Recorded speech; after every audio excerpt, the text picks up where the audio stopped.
ಕದನ ವಿರಾಮದ ನಂತರವೂ ಭಾರತ ಪಾಕಿಸ್ತಾನಗಳ ಮಧ್ಯೆ ಪ್ರಕ್ಷುಬ್ಧ ವಾತಾವರಣ ನಿರ್ಮಾಣವಾಗಿದ್ದು, ರಾಜ್ಯ ಮೇಲೆ ಬಂದಿದ್ದ ಯೋಧನಿಗೆ ಭಾರತೀಯ ಸೇನೆಯಿಂದ ತುರ್ತು ಕರೆ ಬಂದಿದೆ.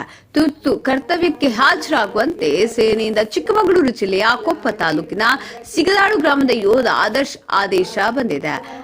ಕರೆ ಬಂದ ಹಿನ್ನೆಲೆಯಲ್ಲಿ ದೇಶ ಸೈನಿಕರ ಉಳಿತಿಗಾಗಿ ರಾಷ್ಟ್ರಧ್ವಜವನ್ನಿಟ್ಟು ಸಮೀಪದ ಗಣಪತಿ ದೇವಸ್ಥಾನದಲ್ಲಿ ಯೋಧನ ಕುಟುಂಬಸ್ಥರು ಪೂಜೆ ಸಲ್ಲಿಸಿದ್ದಾರೆ.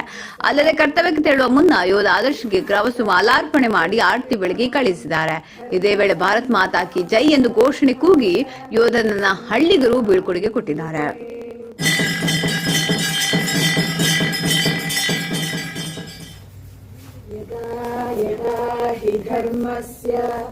ग्लानिर्भवति भारत अभ्युत्थानम् अधर्मस्य तदात्मानं सृजाम्यहम् परित्राणाय साधूनां विनाशाय च दुष्कृतां धर्म संस्थापनार्थाय